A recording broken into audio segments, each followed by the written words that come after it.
Hello, Palladium fans. I am here with Shane Neville, who was instrumental in bringing the original Rift's Promise of Power to life. And in case you did not know, obviously, we have the Rift's Promise of Power Reforged currently on BackerKit.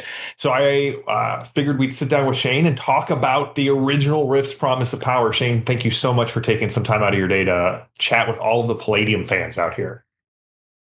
I'm super excited to be here. Thanks a lot for having me.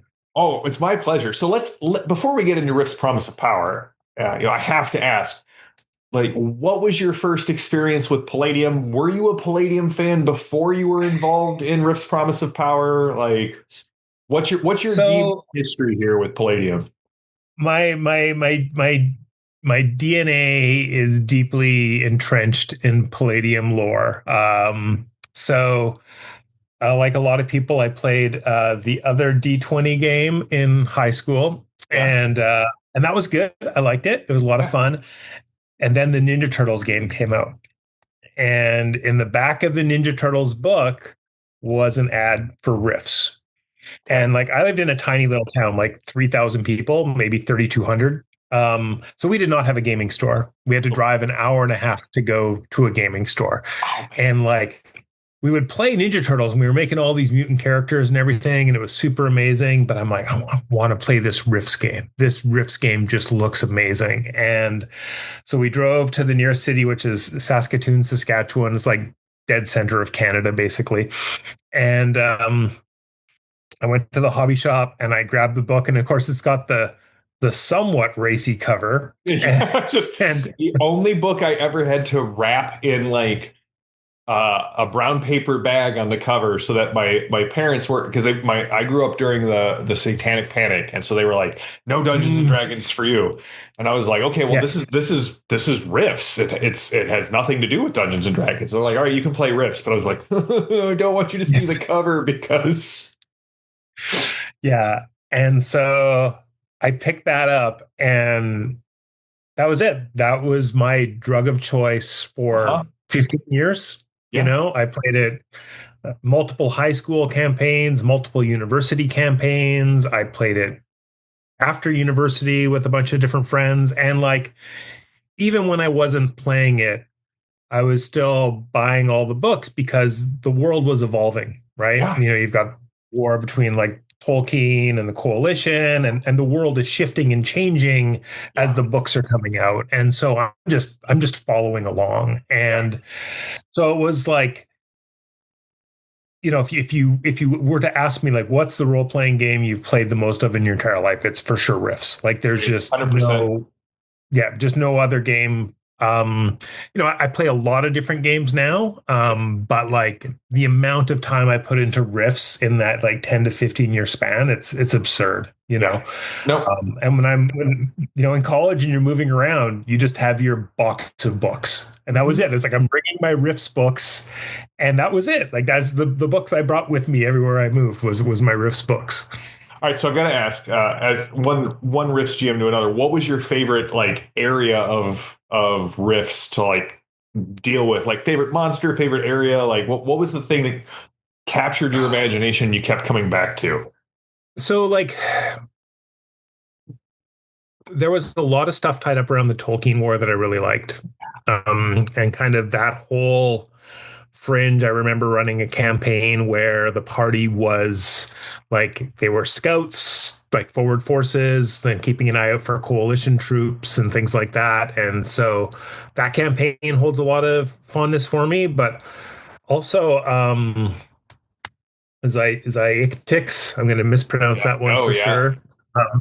Yeah, there was a lot of like, and those early ones, like, who didn't go down to Mexico to mess with the vampires? Because that was one of the first. Over to Africa to deal with the Four Horsemen of the Apocalypse. Yeah. Yeah, exactly. Like when the first books came out, those are the things you did a lot of, and like we min-maxed the heck out of all the vampire stuff. You know, like everyone's an engineer and everyone's putting water sprinklers on top of their tanks and like just doing like it was so creative to try and fight these impossible to defeat monsters, but if you could exploit their weaknesses you could do some really great things. So like probably vampires and Tolkien were like the ones that hold the most memories. We had a great German campaign too. That was really fun going over to Europe. And so, yeah, like just running a lot of different stuff. But I think for me, the ones that hold the most memories are going down south for the vampires and up in Canada for Tolkien. Yeah, awesome. All right, so after university, you're playing Rifts, and somehow like connect the gap here between running a Rifts campaign and being involved in the development of Rift's Promise of Power. Yeah. So after university, I got a job testing video games at Electronic Arts. That led into a job as a assistant producer and designer on the Need for Speed team, and I spent about 5 years there. Then I took a couple of years away from video games, and my old boss at Electronic Arts called me up and said, "Hey Shane, I'm working with Nokia. We got something really exciting." And I'm like, dude, I'm really done with video games. At the time, I was a judge at the X Games. I'm traveling around the world, going to extreme sports competitions. I like BMX was my other hobby besides gaming, and so I was really involved in that. And he's like, no, just like come in for an interview. We'd really like to have you. I want to show you something. And they showed me Tony Hawk's Pro Skater running on the N-Gage. Now, at the time, mobile gaming was Snake, right? Yeah. One color, two dimension, pixel art. There was very little beyond Snake. There were like, it was so to see a PlayStation 1 game running in my hand Yeah. at the time that the PlayStation 2 was out was just like, what's happening here? Like, this is a whole thing. So I was like, okay, I'm in. Yeah. And then I remember like, after they gave me the job and things were I come in and I'm like, so we're fixing the thing where you have to take the battery out to like replace the cartridge and everything. No, we're shipping with that. And I'm like, oh no, what have I done? But it was great. Like, so I was at N-Gage and I was a producer, and so how Nokia was structured is we were the publisher and platform holder. So in the same way that like Nintendo, for example, there's a lot of Nintendo games that have Nintendo characters that are not made by Nintendo. For example, Super Mario Strikers was made here in Vancouver by another company, not by Nintendo. That was kind of our structure. Is we knew until we proved that the market existed, nobody was going to come out with their own money and put games on the N-Gage. So we had a pretty big war chest to go out and find developers and put games on our platform. And so our first wave of games were almost exclusively ports of PlayStation games, and which is still like you said at the time, no one amazing. had games on their phone. Like you had, like you said, you had Snake, maybe you had Pong, Yeah. something. It was basically Atari level gaming, and Yeah. you guys made the jump to like, hey, like the PlayStation 1 is now available in your hands. Exactly. Like it was huge. But we weren't coming out of the gates with must play games that other people hadn't played before. And so at Nokia, we had a catalog management team, and we knew this, but we also knew like the technology was there. We could port games over from PlayStation or other platforms to N-Gage relatively quickly, relatively low risk. So we could have some good quality titles like Tomb Raider, Tony Hawk's Pro Skater, things like that. But we also knew we needed original games because no one's going to, you don't buy a Nintendo to play games that you can play on your PC. You buy a Nintendo to play Zelda games and Mario games and everything like that. And we knew we needed to kind of build up our catalog. And so the catalog management team had all these columns. Like we need an action game, we need a strategy game, we need a role-playing game. And so I'm in the meeting where they're like, here's our windows for like the next 3 years coming up. We want an original IP role-playing game that Nokia will publish. And I like in the back of my head is like, it's time for the dream to come true. Because you're at Electronic Arts, you're not pitching riffs at Electronic Arts, right? Electronic Arts wants to own everything and everything like that.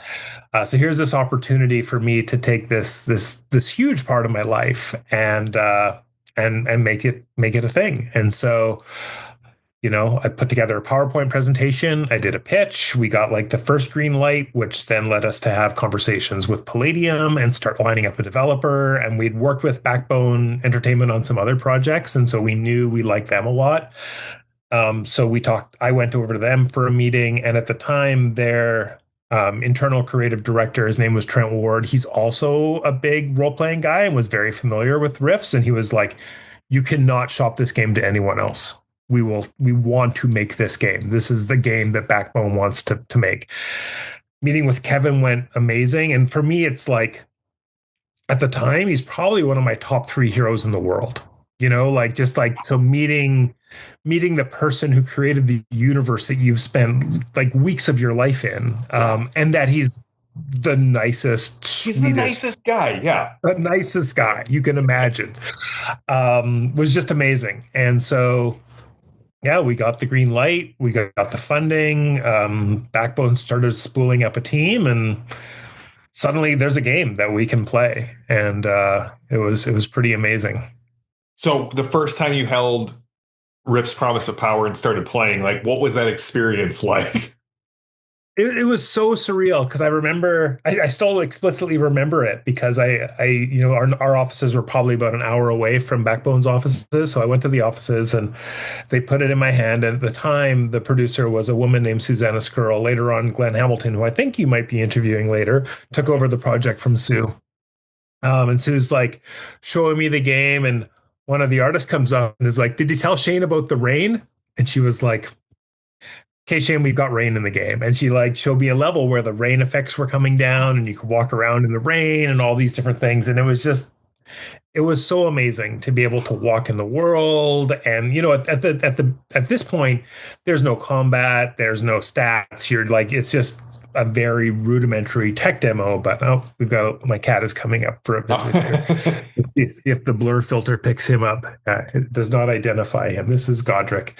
When I talk to myself, he knows that it's time for him to get pets. Yeah. So the game was, it was so surreal. And I can't remember if the first character that you could walk around as was a juicer or a glitter boy, but it was one of those two. And just being able to like rotate around and see it from all angles and just like, oh, look at that. Look at what that is. And then, you get the dialogues coming in and you get all the portraits coming in. And as the game just started getting better and better, and, we're sending, screenshots and videos and builds to Kevin, and Wayne was helping a lot with reviewing builds and milestones and making sure that everything was getting approved. And, like I think one of my favorite moments was it was really early on. We had signed everything and we brought Kevin out to meet the team. And I know he's told a lot of stories from this trip. It was a really amazing trip. Oh, the thing that happened is the marketing person for the game, Winnie Wong. Winnie is fantastic. She's just one of the best people ever. And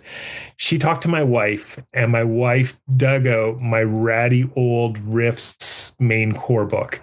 And now this book is dog-eared, it's torn, the cover is peeling off. Like, if there was ever proof to Kevin that I was into Rifts, it was like this book. Yeah, here it is. It's a well-loved and used copy of the book. Exactly. So Winnie got this book from my wife and got it to Kevin so Kevin could sign it. Oh. And then when Kevin came in, he's like, "Hey, I signed this for you."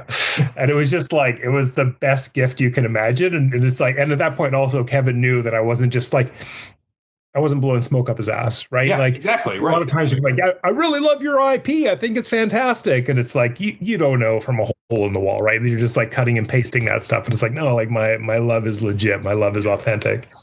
And so that Winnie got Kevin to like secretly sign my that's awesome. ratty tatty beat up Riffs book was really fantastic. But that trip also was the beginning of a fantastic friendship with Kevin. Like one of my all-time life memories is as the game's getting ready to come out, we went on a press tour through Europe, Kevin and I.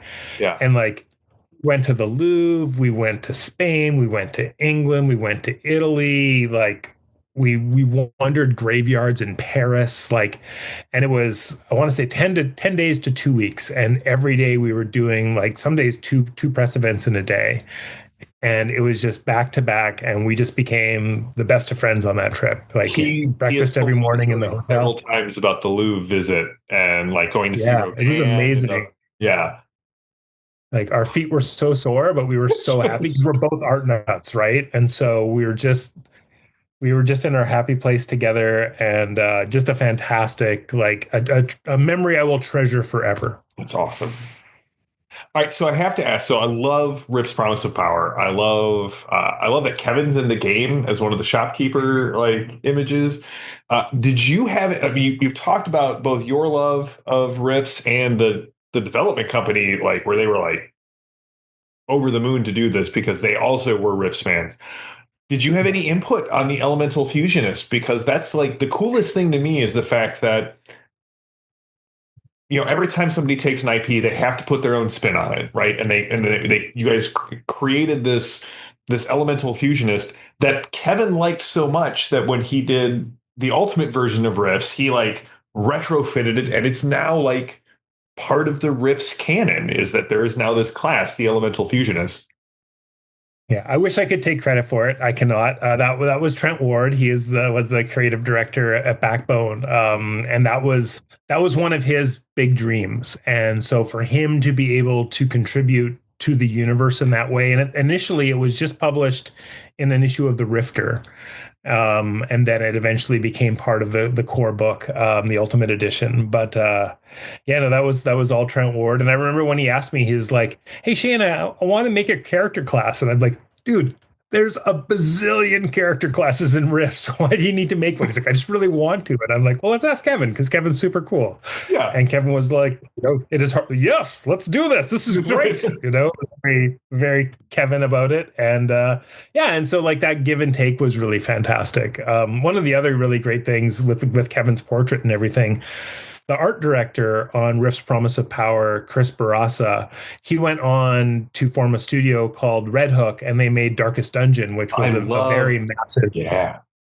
Yeah. That's a great He's the game. creative director of Darkest Dungeon. So all the tone, all the art, like all of that grimdark stuff, that's all Chris Barassa, who I met by working on Rifts, and we've stayed in touch over the years. And so there's like, when you're looking at like, oh, some of these portraits are a little stylized. It's like, well, that's Barassa. That's all Chris, and his art direction on that game was fantastic. Oh yeah, that entire game, start to finish, is on point.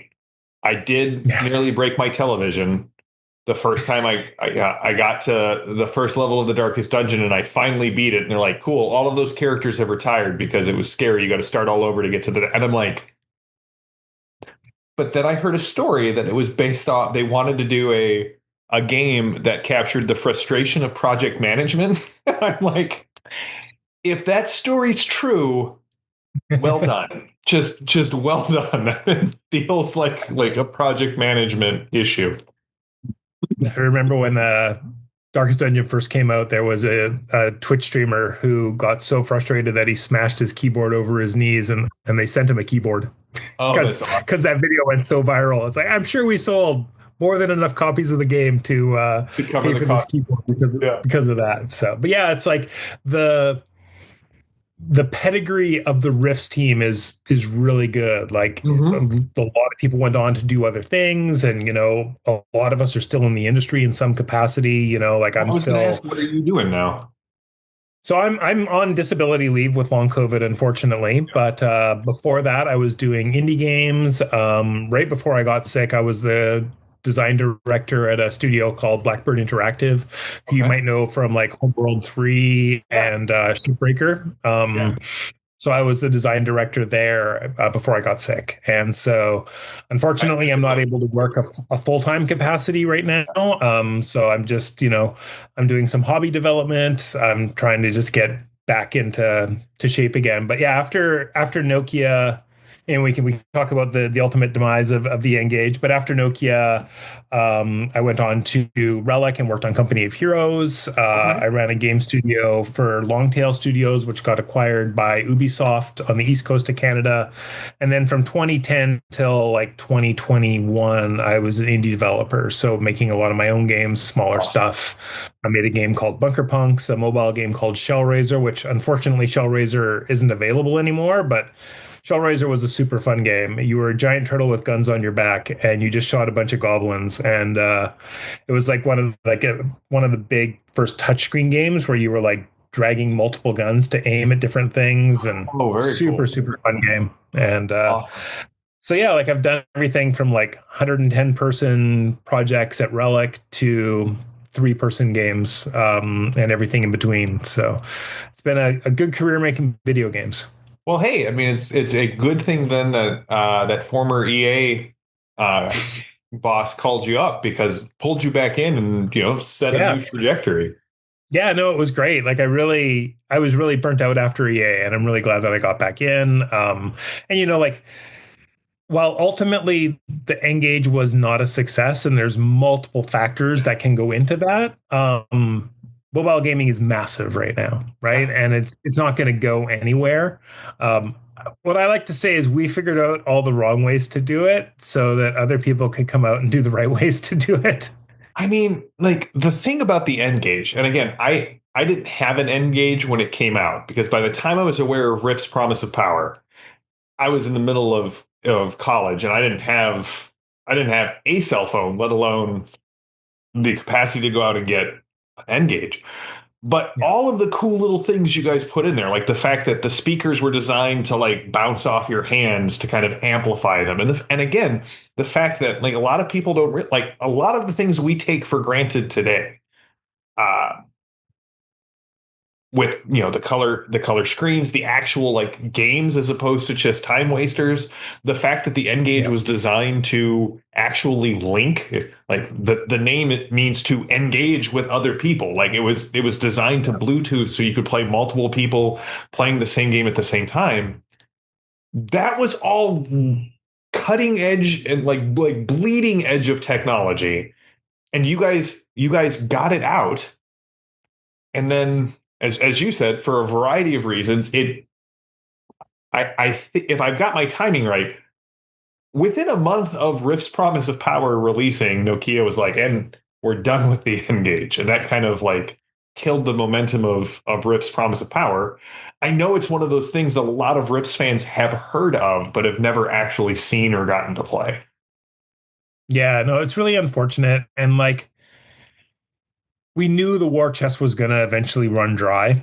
And it was there, the form factor was a big factor. I think the game pricing was way out of proportion for handheld. We were looking at, PSP, Nintendo DS handheld games. And I think when people were looking at their phone, if you look at, there's just not as price tolerant when they look at something that's not a dedicated gaming device. And Yeah. so we got some of those things wrong. Obviously, with the initial N-Gage, like having to take the battery out to change the card was a terrible thing. But what a lot of people don't realize is the initial N-Gage was not made for gaming.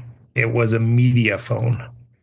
Hmm. And that's why it's got like big buttons for me like that on the front of it. And it was basically later decided at Nokia to make it a gaming platform, because it was like people recognized the engineering in the phone device itself was really, really strong, but the audience desire to have a dedicated music phone wasn't really great. And so the idea of the little card that goes in the back was that would be full of your music.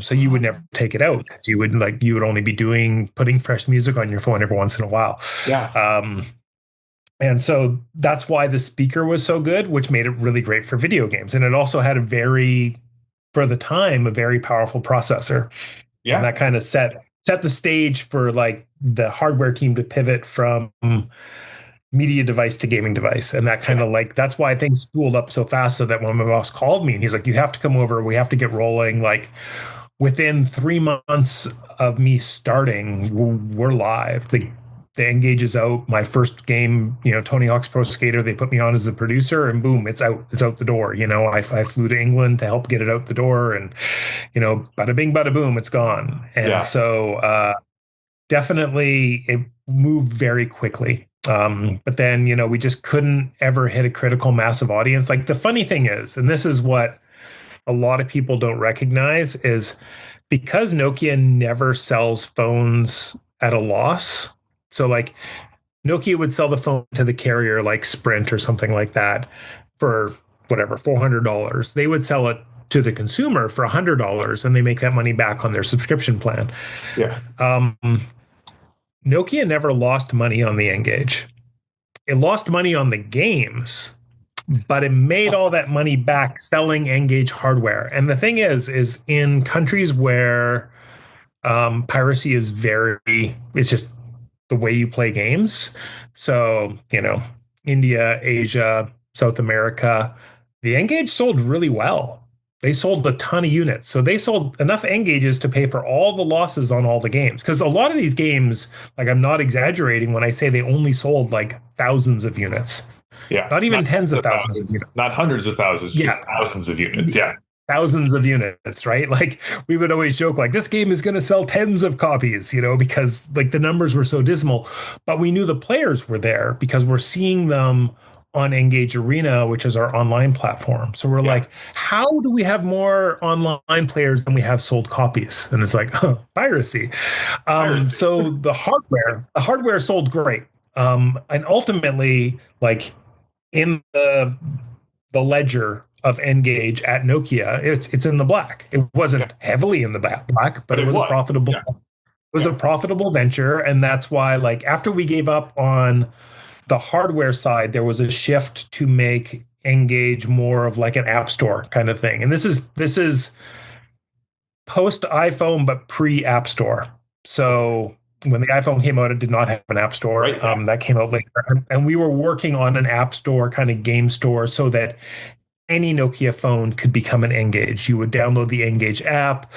Phones would be N-Gage certified, and that was kind of like our second wave of N-Gage. This is when I left Nokia shortly after this had started rolling, but the idea was it would be very similar to what the iPhone was, but ultimately that didn't gain any traction either. But if it had, Rifts would have been one of those games, and who knows what would have happened if that had actually managed to get going. So a lot of what ifs, right? Yeah, no. What ifs, but I mean, we have another what if, right? Because right now Palladium is running a backer kit to try and bring Promise of Power back, port it over to the PC, and if it does well enough, give it a facelift, give it a ton of new features.